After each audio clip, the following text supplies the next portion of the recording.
Hey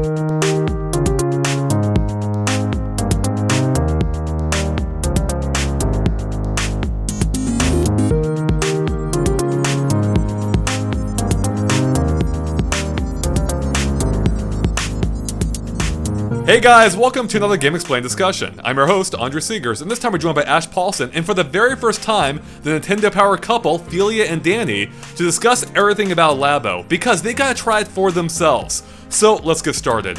Alright guys, it really wasn't that long ago that Nintendo announced Labo to pretty much critical acclaim, I would say. People seem to be really excited for this for the most part. I know I am, and I believe you both were as well. The Nintendo Power couple, or Philia and Danny, I should say. We absolutely were. Yeah. And not only that, I have to say I'm extremely jealous because you guys were invited by Nintendo to go try it out for yourselves today, just a few hours ago, I believe, and go hands-on with us for, I think, a few hours, right? Yeah, yes. Was it 4 hours? 3 or 4 gosh. hours? But I'll tell you, that time just whizzed by. There was so much to do, and like every turn, they just brought out more stuff, so we have a lot to talk about. Yeah. Well, that is awesome. So yeah, walk me through it. Tell me, like, what was the event like? When we got there, it was they went full on with the lab theme. Everybody had lab coats on and Nice. the glasses, like it looked like you were in a laboratory. And they sort of set up the room that we were in, kind of like a classroom, to really like bring us all back into that feeling of like being a kid and playing and discovering. we had so it was snacks. really cool. We had Labo snacks. They had little Labo containers with like Wait, gummy were they bears cardboard and, snacks, or did you cook them yourselves? I told Danny literally made that exact joke to me earlier today. that was exactly what I said. Hopefully, if there's food, it tastes like cardboard, like Nice. like microwavable pizza or something. Right. Yeah. But There was Domino's. goldfish and the Domino's, M&Ms. yeah. Well, that's awesome. So, okay, so you get there, and what happened? Did they give you, like, the full kits to build yourself? Did they walk you through, like, you know, each Toy-Con step by step, or did they just have you go nuts? Like, what was the process like? What happened when you got there? Well, they brought us into the room, and we had kind of assigned seating, and they kind of grouped us. So, like, Philly and I were with Audrey, right? Yes. She has she's a blogger, a lifestyle blogger, and we were the group that would work together at our table. And they started with showing the trailer again and giving us kind of the rundown of Labo, and then they brought over, we started with the RC car. They brought over first. Nice. So everybody at the same time had to start with the RC car and build it and follow the instructions. And And the setup for that was kind of on the simpler side because it ends up getting really complicated as you go into the bigger setups, the bigger toy cons. Yeah, but the for RC that car was one, it pretty was quick. a good intro because it was just a couple of the cardboard plates that you get, and we got kind of like a preview of the interface on the Switch itself and learn how to actually use the game that we're playing. the actual game itself, the interface was really intuitive, and when you're building it, like, they would show you the cardboard piece that you're doing. They really walk you step by step, and you could, on the touchscreen, like, move around the piece of cardboard itself so you could get a better view. If you don't know where what the next piece goes in, or you can't see from how they show it, you could kind of manipulate the image.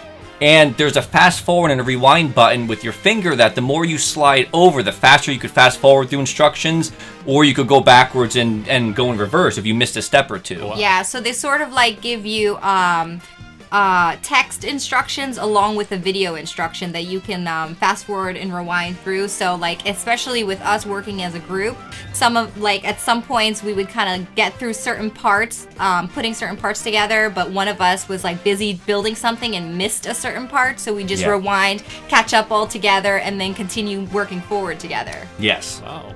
Nice. So would you say in general then that the building process is very foolproof, good for kids, like what they're advertising? I would absolutely say so. Definitely good for kids. There is a lot of reading, so I would say maybe like, So I'm gonna be in trouble. Adult supervision. I suppose they say like 6+, which Yeah, makes a lot of sense sure. because there is some reading and stuff like that, just so you know, like, okay, what the instructions are. But you know what? Actually, now that I think about it, there is the video that goes along with it. So even if you can't read, you could kind of figure it still- out. it'll show you the animation of like move this piece and insert tab into here, and then you could. It really wasn't, and the image matches exactly the cardboard. So like it'll have like reverse sides, and they might have certain colors in certain areas, so you could see like, oh, it's the blue tab that goes in here, not this area first. So it kind of. And the video actually goes through step by step, like which pieces, because everything's like perforated, and they show you exactly which pieces to fold over and where to bend it and which pieces snap in, and they, like we were saying before, you can switch the camera view around so you can actually see like, okay, the Joy-Con symbol is supposed to be here as opposed to where the arrow symbol is, so you know exactly where to line things up. Nice. Here's a question. I tried building my own Labo, and I did a terrible job at it. It did not work at all. So we need to see this. I don't know if you need to see it. We want to see it. But I forgot like how fragile cardboard can be, at least a particular type I was using. So I think a question a lot of people have had is like how sturdy did it feel? Did it feel like with a high quality cardboard, was it something that you could easily mess up while building? Like how confident were you when you're building these Labos going through it? Were you ever afraid of like damaging something in the process? We were definitely like really curious about this too, because I mean it's cardboard, and especially with, you know, a kid audience, how does that work? Right. Yeah. So we're really excited to try it out, and I'd say like they gave us kind of like time frames, so we felt like, oh, let's do this quickly. So there was a bunch of times we were just like going at it and just like punching out pieces from in the plate that they give you, and like folding things really quickly, and everything held up really well. It was very sturdy. I was actually really surprised because I was expecting the same thing, and even what we'll talk about too later on, that we actually tried like the robot game and everything. And I mean, for something like where you're punching and you're walking and you have all these moving parts, we had no problems whatsoever. Like they told us like full on punch if you want, like you can move around. Like they were confident in the product themselves. They wanted us to kind of go at it 100%. And they actually had kids in the room that were there trying out the same demos we were doing, and they were going, you know, punching through the pieces too, and everything held up really great. I think like the perforations on it are really done well because it like laser folds, cut. it punches out of the plate very easily, and then when you're folding, it folds easily, but it doesn't, like, you know, sometimes when you're using cardboard and like you try to make a bend in it, but it bends like the second thing down. I discovered Andre that. made his own. He knows. I know all about that. We didn't have any of that problem at all. No, I was actually very confident by the end at how sturdy it was, and very surprised, like pleasantly surprised how sturdy the cardboard actually held up. Oh, that's awesome. So you start with the RC car. Did you have a chance to build everything, or did they give some things to you already, like mostly built or completely finished for the other Toy Cons? Well, after the RC car, we then built the fishing rod, and that was completely from scratch. It took an hour. They gave us an hour to buld the fishing rod. Some people, they said most people didn't actually finish it within that time, too. So it's so like a we race. were one of the special ones. That's why we got you on here for this. We had to get the best on. We raced through it. Wait, and teamwork! And how long was the RC car by comparison?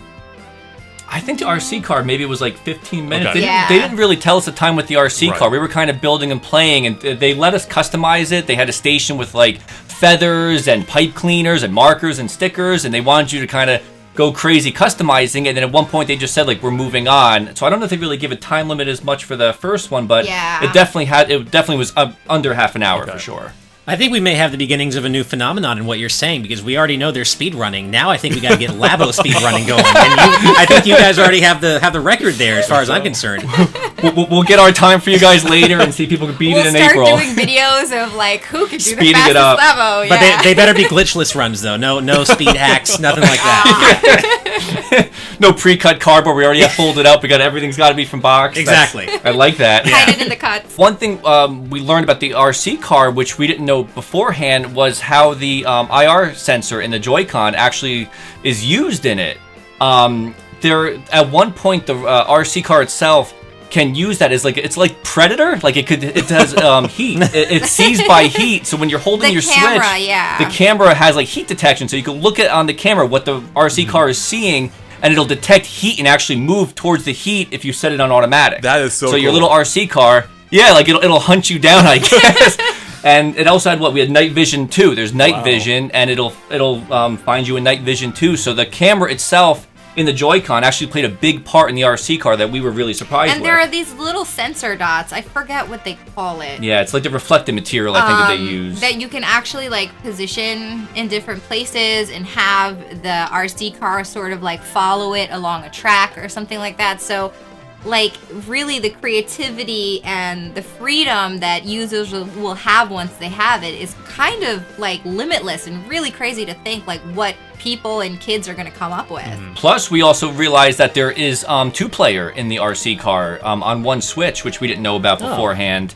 That you have to have 2 pairs of Joy-Con though, but you could have one Switch, and you guys kind of hold it where like you hold on one end of the Switch and your opponent would hold the other end, and then you have the buttons that you would press to move your robot around your RC that car. That are on the display of the Switch. So the Joy-Cons will be attached to your Toy-Con, and then we put the Switch system between both of us, and on the display there's buttons for each player. And you could press, there's like a wrestling bell you hit that starts your match, and then if one of the RC cars falls over, the camera recognizes that, and on your screen your end blows up, so you know that you lost. So how there's it's like a one-on-one feature that we were talking about it on the way in, whether or not there's like a co-op mode or how do you play with just like one set of Joy-Con.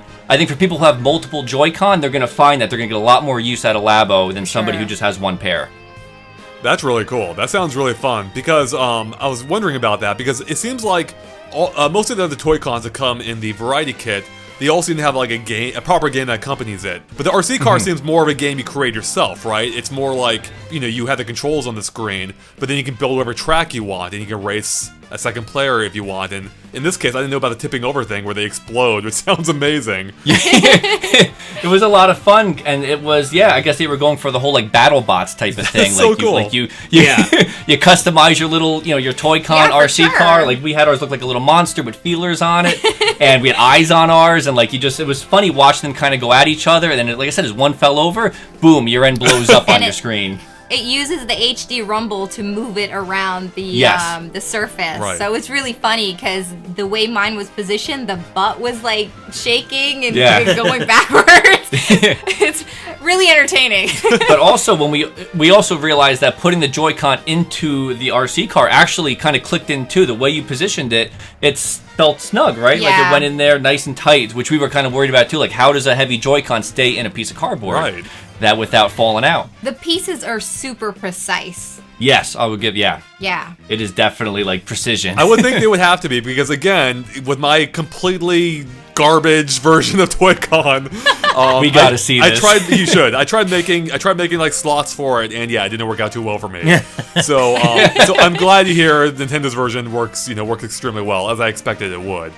Now let's go and move on. I guess you touched on the fishing rod. It took you an hour to build, I believe you said. Yes. And that one looks that was very complicated. Yeah, for good reason. It actually has like moving parts. So how does that work? Yeah. Like, what was the building process like, and like how? I guess like how solid did that feel? Did that feel like a proper accessory? I guess, or did it feel like cardboard on cardboard, like clicking into each other?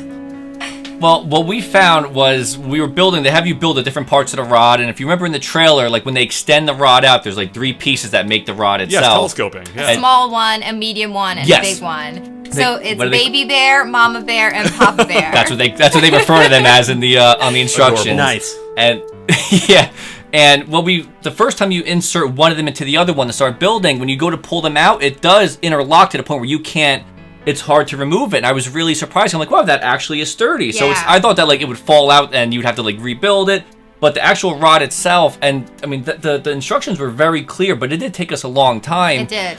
That piece came with, what, 4 or 5 of the... it went from A to C, D, E, F. I think it was F.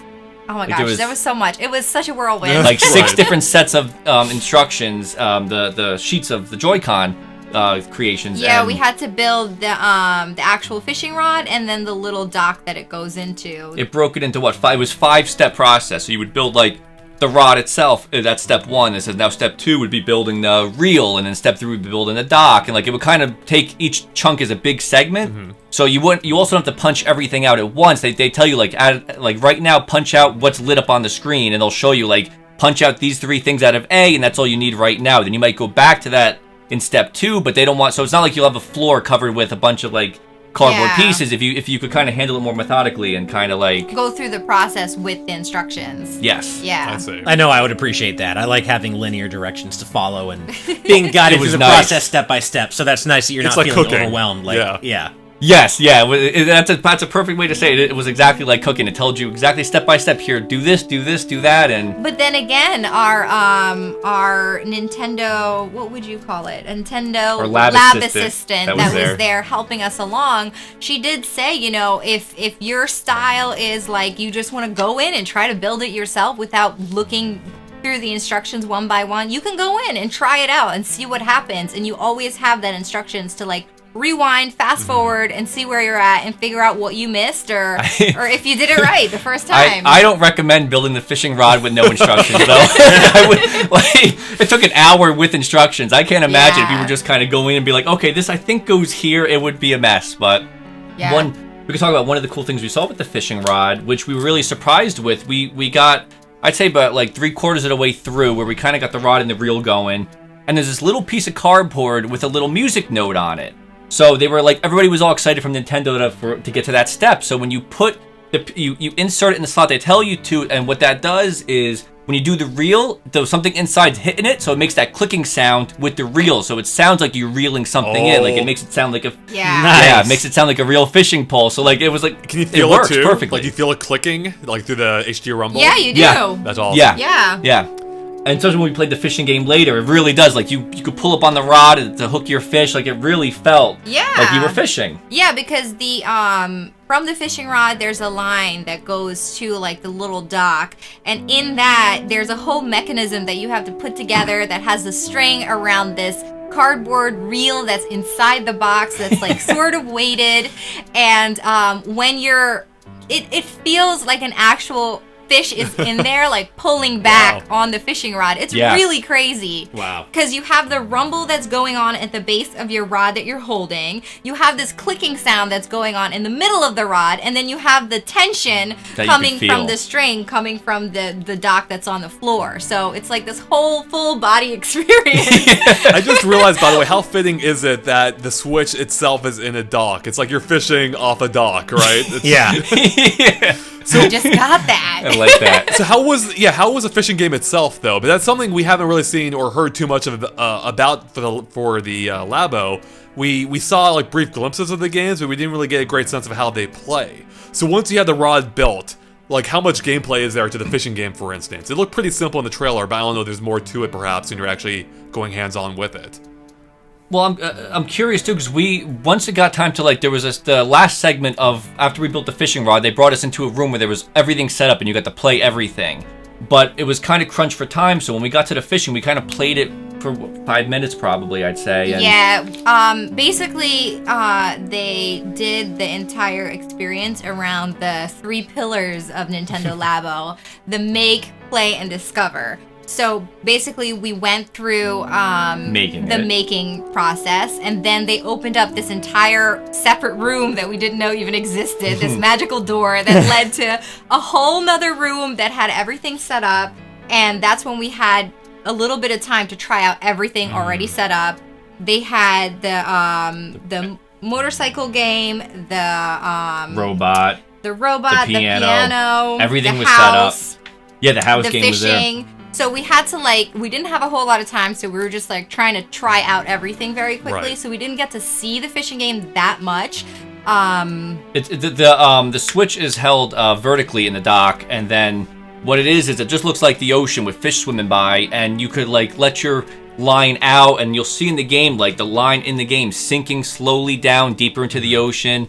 And our the Nintendo rep that was there was saying that the deeper you go in the ocean, the bigger fish there will be, and like there was different strategies that you have to use to get the fish. Like Felia found a shark that was like circling around the screen a little bit, and finally went to go bite. But it reminded us of Animal Crossing really, because as soon as you feel the bite, you're supposed to pull and then start reeling it in without breaking your line.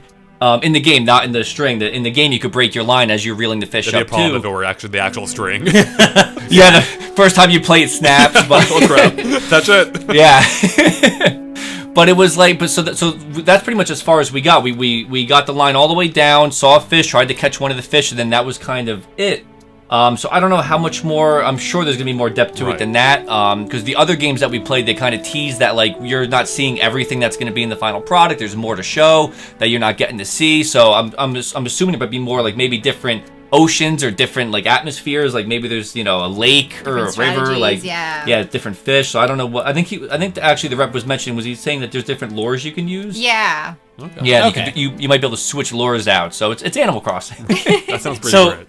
Did you get the sense, of course, with respect to the fact that you were only able to play these games for a short amount of time, did you get the sense that that would be the case for a lot of the software? Because I think one of the biggest question marks is game longevity.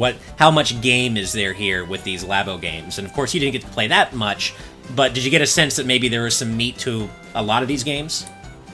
I think so. I think it really depends on, especially like something for the piano. Like if you actually play the piano was a lot of fun. I could see people really getting creative. You'll probably see tons of YouTube videos where people are making covers of songs. And then the piano itself had different things you could attach to it to change the sound effects. Like one was like, I think like a screaming person. Like it was like a man's voice that every time you hit a key, you're like, oh, then you could like change his pitch with a lever. Like it was really intricate. Then there was one that was cat sounds. Like you could change the piano into cat sounds depending on what piece of cardboard you insert into the top. It's a knob that for somehow it registers it and knows exactly which knob you're putting in and what sound effect you're now playing. It's like a real life Mario Paint sound. Yes. Oh my gosh. That's what it sounds like. That's so cool. So I think a game like that, if you're a musician or a child who wants to get into music, you'll probably get a lot more runtime out of that than somebody who isn't really into music but like plays around with it, is like, I can't make music, but I'll move on. But a game like the motocross game we played, to me it looked and felt like Mario Kart on motorcycles, which I'm sure Andre is excited about. Yeah. It's it reminded me of Mario Kart on motorcycles, because what you're seeing on the screen is just like a motocross racing game, but it had Mario physics to it, where like if you go behind somebody, you could drift and then boost past them, just like in Mario Kart. And you have the Joy-Con is in the handlebar, so when you turn the handlebar, you're revving up your engine and you're driving. And then when I think there's like a knob by your finger that you could do for brake, and then when you turn, you're actually turning the character in the game. And the rep was saying that you could actually drift around corners. Like as you're taking a corner, you could let go of the gas, press the brake, and then hit the gas again and like boost around. Like so I think you could find yourself like really getting good at something like that, and maybe that's something that we'll see implemented in a Mario Kart game or something. That would be amazing. It reminded me instantly of playing Mario Kart on like Excite Bike Arena. Right. So when you were using the handlebar Toy-Con, or whatever it was called, the motorcycle Toy-Con, were you actually like holding it against your body then, I think, and then using the handlebars, or? Yes, actually, we were. They were recommending like you push it kind of into your chest, like the bottom part goes against your chest, and then it's the perfect. It's the perfect depth away from you that you could kind of like hold it and move around, and you sit in a chair, and it felt really intuitive. Like I enjoyed racing. I wish we had more time. I got like one race done, and the guy was like, I didn't even get to try that one. She didn't get to try because you went to play with the house game, I think. Like we spent most of our time playing robot. We both took turns playing robot. We got a little carried away with the robot game. Okay, I mean, because it looks freaking amazing. Yeah, it is incredible. Like, I mean, a lot of people were fooled by that. They were thinking, like, is that VR? Like, is he wearing like a headset and is he actually in the game as a robot? Let me tell. Yeah. Go ahead. Sorry, I'm just so excited. Well, my biggest concern, because I'm like 6'2", 6'3", yeah, so is there enough string there? Well, that's what I asked. My first thing, the rep was saying like, "Oh, robot's fun." I'm like, "Yes, but can I, as a tall man, enjoy this, or am I gonna have to watch somebody shorter enjoy this and just have just cry?" And he said, "No." He said, "The string. There's so much play in the string that goes from your feet to the backpack and to your hands to the backpack that he was adjusting it right there. It's connected to your entire body. It's really crazy. Yeah. The backpack goes around your back and with it's strapped adjustable onto straps. you. Yeah, you strap it on as tight as you can so you can feel it and hold it well. And then you feel the movement in the backpack itself. There's weights in the backpack. Robotics. So when you punch, you could feel like a weight sliding up and down in the bag behind you to kind of like, I guess, pull back on the string. Yeah. You can feel when you're punching.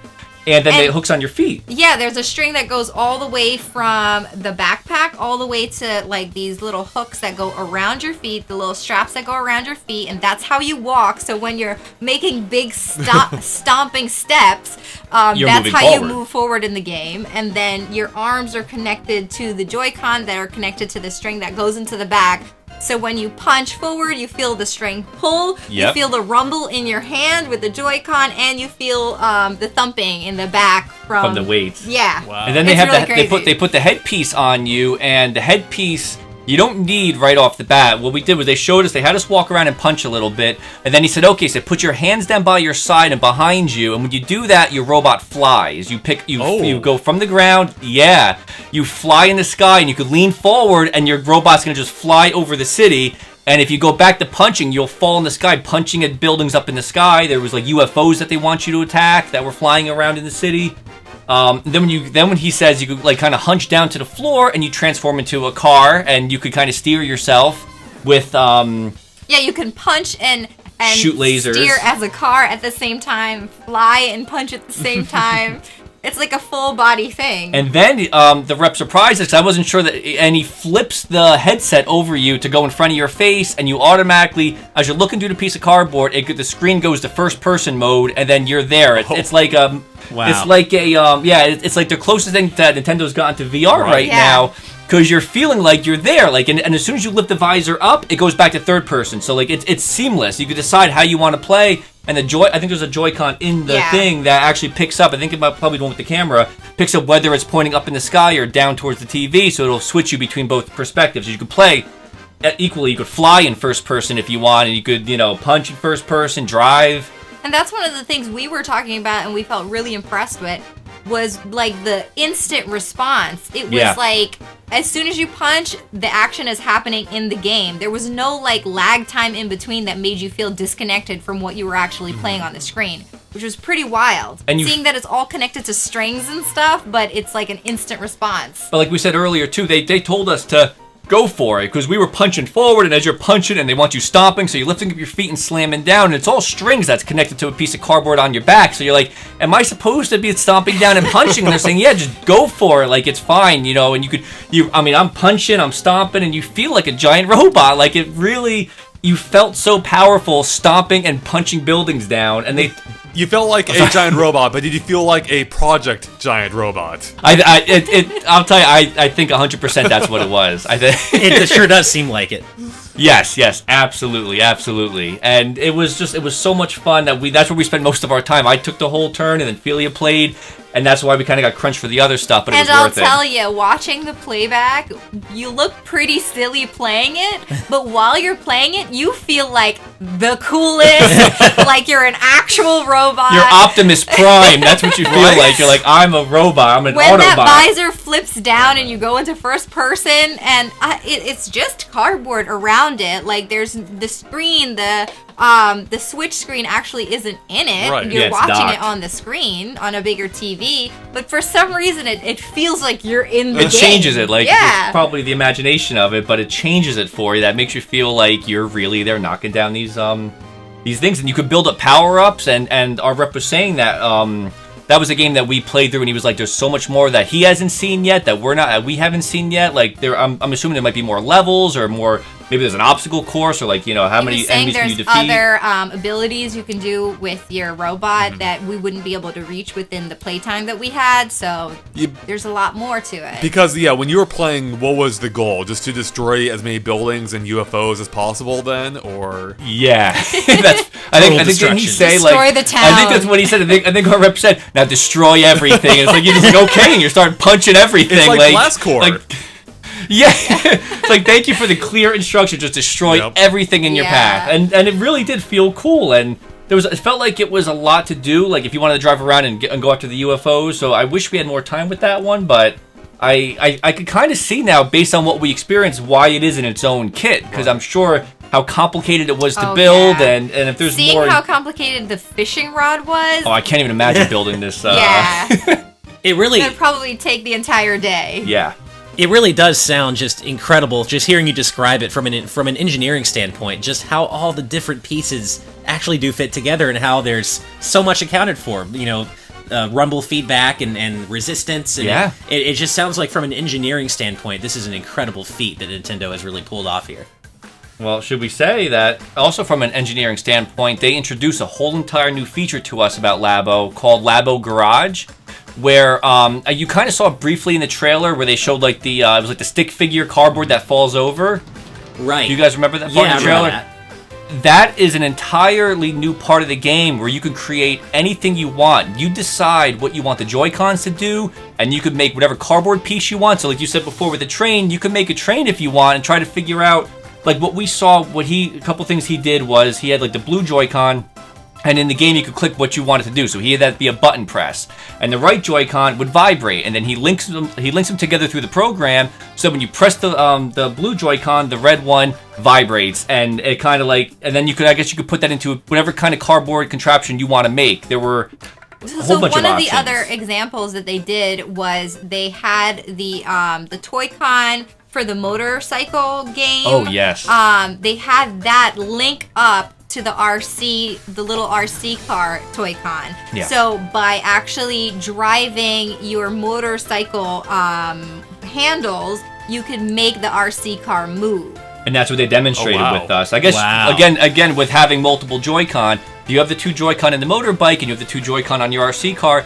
The one Nintendo rep was there. She was just driving, and as you accelerate, the RC car is moving. She's turning, and he's turning. Like they were just sitting there playing. You could combine the Joy-Con, the so Toy-Con it's like together. This entire new playground that they're giving you and saying like, hey, go make new Toy-Cons, basically. Like you can program your Joy-Cons in any way to talk to each other, to program them to respond to each other, and see what you can make with it. Link up multiple ones. They were showing a program where they were able to turn into a guitar. I think it was the actual Switch screen itself was a guitar where they had strings that would make sounds, and they had it attached to like a fake cardboard guitar that they had made. But he was walking around like strumming the guitar and like rocking out with it, and they had the kids come up and try it, and the feedback that the kids were doing when they would touch the string wasn't as powerful as when he was doing it. So I'm assuming that it's not like Wii Music where it's like no matter what button you press it's going to make the same sound.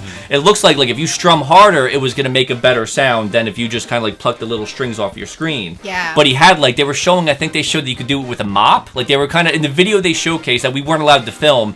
They were saying that they were kind of showing like some random things you could find around your house that you could use the Joy-Con with and turn into your own little Toy-Con. So you could combine certain things. So again, like you were talking about, you want a train. Toy-Con train. We can make that happen. You can make yourself a cardboard train. Wow. But before this, we're talking about hype trains and how we need. Yes. Why isn't there a Labo train you can make? And apparently you can. So I'm totally on board. Yeah. So Labo speak Garage. with that. Yeah, and we were really surprised with that because and the interface itself looked very much like an architect type of screen. I would say, like it looked very I don't know, kind of like coding. Yeah, it was really very advanced. Technical. Well, we saw. I mean, they were going through it really quickly, but they were showing that you could do for the left and right Joy-Con. There was a lot of options to choose between them. So you could have one activate the camera, or have it activate, the vibration, or there was all these different types of things that they had, and they were saying that there's so much more involved.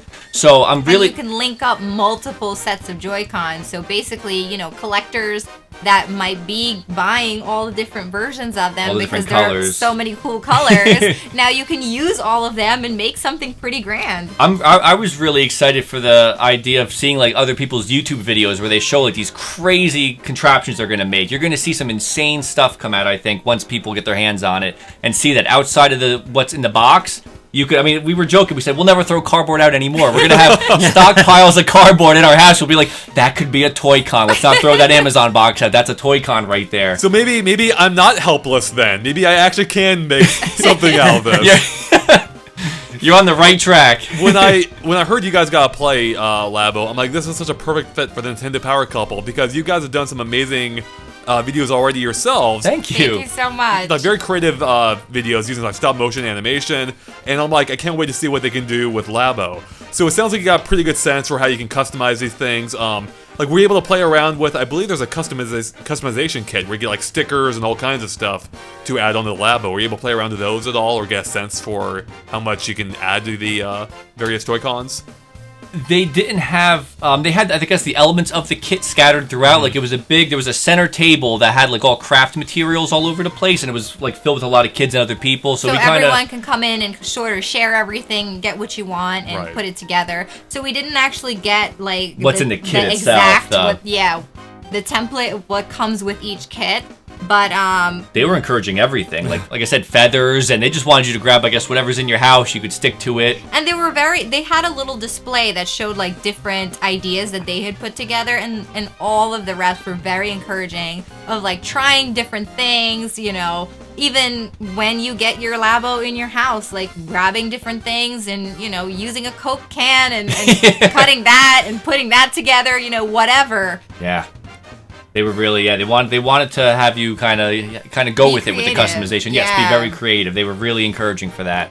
So there was like tape, there was markers, stickers, feathers, pipe cleaners. They had tons of stuff to play with, and we used a lot of it on our creation, and it was a lot of fun. Like it felt, with a time crunch, you always kind of had that like, I want to do this so I could experience as much as we can. But I think once it's in our household and we're able to kind dying to get it, like yeah. once we're able to sit back, like take our time through the instructions and kind of like I think it's gonna be a hit. Instructions in schmuctions. Yeah, Get out of here. use it. You're kind of touching on a really good point here is, you know, when I first saw this, I'm like, oh man, I wish I were a kid to fully enjoy it. But at the same time, as an adult, I still see the appeal. Like, I want to try it for myself.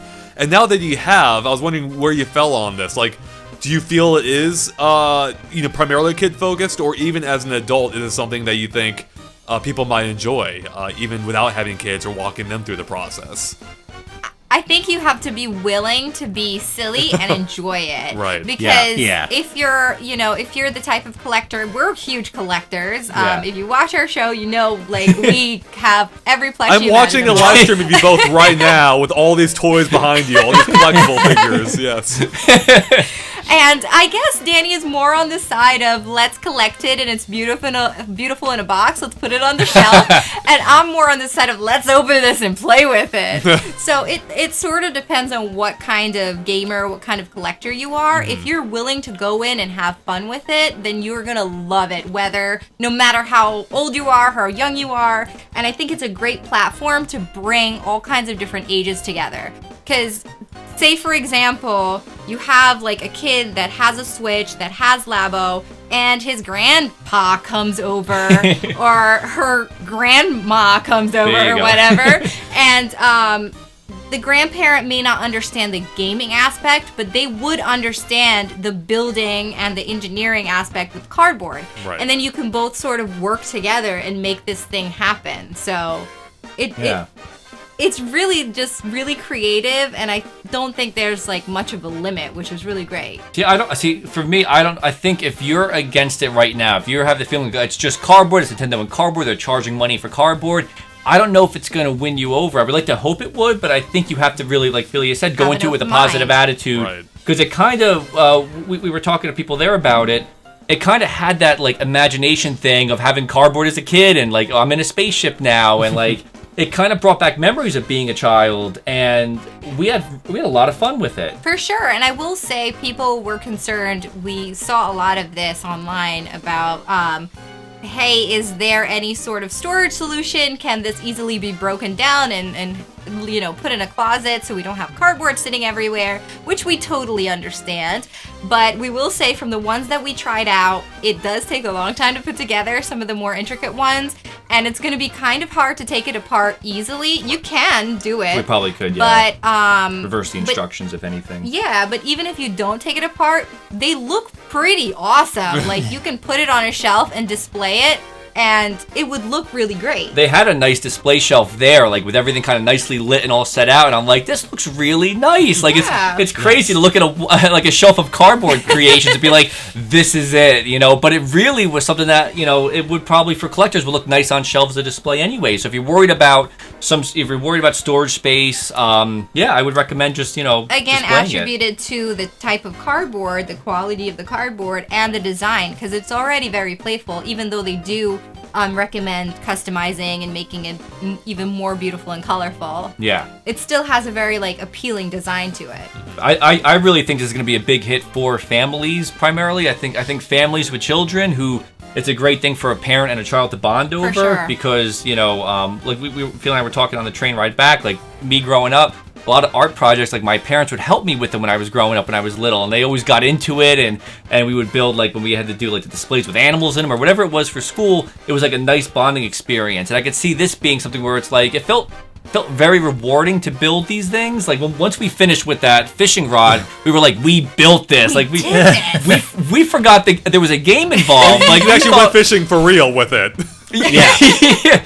But we forgot there was a game that they had included with it. We got done with the fishing rod. We're like, we're done, that's great. And they were like, oh, now you gotta try the game. And we said, oh, there's a game involved. Like there's an actual game that this goes with, because it was an hour of our time building it, talking to each other, working together. We worked with our teammate Audrey at the table, and it was really, by the time we got done, it felt so rewarding. Every time you got the pieces that interlock together, and you're like, it was like I created something out of just sheets of cardboard, and it was very rewarding. So, you know, you did touch on something interesting though with the storage aspect, because you know you hear it often said that you know, after the advent of, you know, Guitar Hero and Rock Band and all these, you know, plastic instrument games, now you hear about people like saying, you know, well, I have these closets full of, you know, cluttered with plastic instruments I don't use anymore. And it's interesting when you think about that aspect, because you hit on something that I think Nintendo might already be thinking about, which is, you know, the Labo were displayed all nicely at the event you went to. So I can totally see them doing something like, you know, a little ways out from now, just for $29.99, you too can have your very own Nintendo Labo display kit and make it look all cool. So made out of cardboard, display case. So I do wonder, like long term, how like what the storage solutions will be if people are going to be willing to have these cardboard creations just sitting around. And I gotta say, on another note, the fact that it's cardboard, I just absolutely love, because for the people that don't collect and, you know, 10, 20 years down the line, they don't want to keep it anymore and ends up being thrown out. It's cardboard and it's eco-friendly. I love that. Yeah, it wasn't, because I still have those Guitar Hero guitars all cluttered up somewhere. Like I have the tons of plastic peripherals and the zapper guns, like all that. Yeah, yep, the Wii zappers. Yep, the handguns, all the different things. It's just in a gigantic box that we have that just has all these things in it. But like we were saying before, the Toy-Con themselves, they really look nice. Like the house thing looks nice. Like you as you guys saw in the trailer, they're sleek looking designs. And the way they had them presented, I was like, that's an interesting way to do it. Like just to have a storage, to have a display. It was a very interesting way I didn't think of. If only the Toy-Con house were a little bit bigger, you could store all the other Toy-Cons inside it, right? Yeah. That's what at first I was like, are they going to reveal that like you could fit them all somehow in each other? Like they all store into one box? Like I was waiting for them to be like, here's a surprise you guys didn't see. They all fit into one. What would be amazing? But no. I want to see a Toy-Con game take advantage of literally every Toy-Con. Like the robot, the piano, the motorcycle. all together. Yeah. Exactly. Well, that's just it. Perhaps you might be able to with the garage. Labo garage, you might be able to do that yourself. There you go. Yeah. And also, we just to touch on it, the house game itself was actually really fun. The one that they showed in the trailer, you kind of like hit the side and the guy inside the house inside there, right? Like how's that work? Yeah. It was, what we saw was that you have different knobs you can insert into the different sides, and they change what's happening in the creature's house. So like we put one of the knobs in, and in the game a light switch comes in. So when you push the knob, you shut the light on and off in his house. Then we put in another. There was like one that had kind of like a propeller on it that you stick in the other side, and it opens up like a minecart Donkey Kong type of mini game where you're in a minecart, and as you turn the propeller thing, you rev up your cart and you're off on the game. And as you're hitting the left side, you're jumping the cart over different hazards. Yeah, so you're using both sides at the same time, and like and you're holding the house. It felt kind of like one of those old Bop It games. Yeah. Yes, bop it, twist it, turn it. That's what it. Yeah, I remember the SNL parody more specifically, but that's not quite kid-friendly. But that's what it was like. And then when you finish, we didn't really get to see too much of it. But what happens is when we finished, like food dropped into the house, and they were saying on the touchscreen you could like feed the animal, your creature, the little monster guy that was in there, the food. Like we got to give him like whatever, the acorn that fell into the house. But I don't know what happens after that, because we got pulled off. I'm wondering if it's going to be like kind of like one of those virtual pet type of things where it's like you play Tamagotchi. games, feed it. Yeah, like they're going to go to like kind of you feed your animal, you play games with it, and it kind of lives in the house. That game reminded me of Animal Crossing. I would love to see an Animal Crossing where like you go into your house and that's what your house looks like, and you can somehow control what's happening in your Animal Crossing house with this. I don't know. I'm just dreaming here. But what was crazy was that the different cardboard knobs that they have, they said each one does a different thing to the house. And there was also a hole at the bottom of the house underneath. So you had 3 different knobs you could put in at once. We only did the left and the right, but I guess you could hold the house up and there's stuff you could put underneath to manipulate the room. So it was a lot of the stuff we saw was kind of a taste of what I guess they have to come. And we're really excited to kind of see how deep the games actually go, especially for robots, since that's the only game I think in the robot kit. So I'm curious how much you get out of the actual gameplay of them. Yeah. We need to see Star Fox on that one. Yeah, I want to build a gigantic cardboard R-Wing. Hell yeah. Yeah. Right? I want the thing they had in E3, the giant R-Wing you sit in, but it's made out of cardboard. Yes. Yes, I would totally just have an entire room of the house. It's like, that's my R-Wing room. That's where the right there, yeah. Well, see, then you got to have a Labo Landmaster. You got to have it all. You got to, It transforms as you play. I like that. That's Nintendo, you're listening, do a Labo Star Fox. We'll buy a giant R-Wing. Fill our house up with it. Did you find out by chance what happens if you completely screw something up? Like if you break a string or you bend the cardboard the wrong way? Like anything about replacements at all? Did Nintendo mention any of this by chance? They didn't mention replacements. They, I believe there's extra string and extra rubber bands in that. I don't think you don't get extra cardboard, but I think all the other stuff there's extra in the box. Okay. I believe you get, but I don't think you get extra cardboard. Right. Okay. So I'm wondering if they're going to have like kits without the game that you could rebuy. I'm wondering if there'll be like, the variety kit, but without the game for like $20 or $10 or something that would, compensate for not having the actual gaming and for people to buy replacements. I'm not really too sure, but they didn't really dive too much into that. Okay. But I know there's definitely extra parts, and it looks like the RC car comes with 2 RC cars. You get 2 cars on the sheet, so you actually could, I guess, as a replacement, have one as a backup, or if you have multiple right in Joy-Con. There's the 2 that you can use to battle. So you can battle out of the box. Once one explodes, you take the other one then. Yeah. Yes, once one explodes, you have your second one as a backup. But I'd be curious to see if Nintendo does do something where they would kind of figure out a way to replace it for people. Because I could see it being tragic if like just one piece breaks and you can't play with the fishing rod anymore, or if you can't, Yeah, I mean, I can totally just see like just tripping over the fishing rod, for instance, or something. I'd be like, I gotta go buy another kit to replace my fishing rod. That's why you put it in your display. That's your cardboard display case for what did it actually $24.99 or $29.99? Yeah, again, only $24.99. You can have your very own Labo display. That you build yourself. Takes 4 hours. It takes 4 hours to build and. So what's your guys' biggest takeaway from this event? I guess both, I'm curious, what was your favorite Toy-Con, but also, is there anything you learned from going hands-on with it that you didn't fully appreciate or realize before, just from the trailer itself?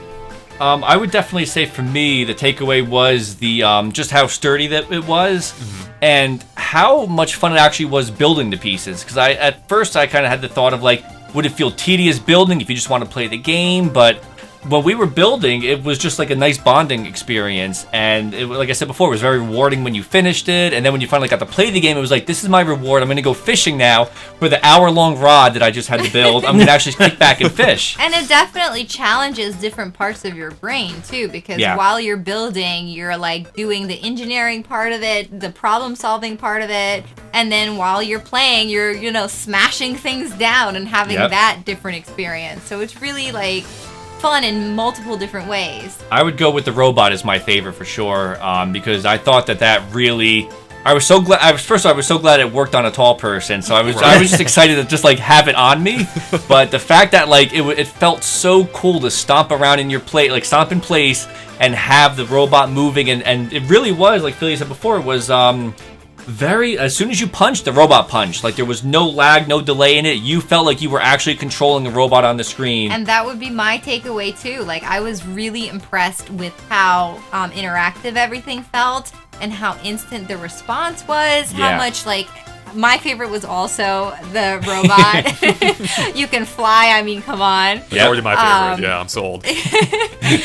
And the fact that like when the visor went down, I just felt like I was right in it, and like when you're stomping around, like I I started to sweat. Like, It is a workout. It is I'm totally picturing now like Labo robot workout sessions where everyone's wearing these It really cardboard was. suits. yes. It really was, because as you're punching, you're going like this. You're like, wow, I'm actually doing an exercise now. I'm stomping. I'm doing a Stairmaster. I'm punching. Get I'm like sweating. cardio in without even realizing it. Where your Wii Fit meter on the side, count your steps, and just kind of go with it, and a whole exercise thing. I'm waiting for Joy-Con Switch Fit. There you go. That's what I'm waiting for. The Joy-Con, the cardboard exercising. I was thinking about that when you were talking about the resistance as you were, punching, and there's a bit of weight, like there are weights in the backpack. So I'm like, that actually does sound like a bit of a workout, because I remember even when Andre and I, like, we went to the initial Nintendo Switch preview event and played ARMS for the first time. There's no weight there, but, even after a good few matches we were of ARMS, sweating. you got a bit of a, yeah. weight going on. We're also horribly out of shape, granted. But yeah, That's why I we feel need like, the Switch Fit. Yes. exactly, yeah.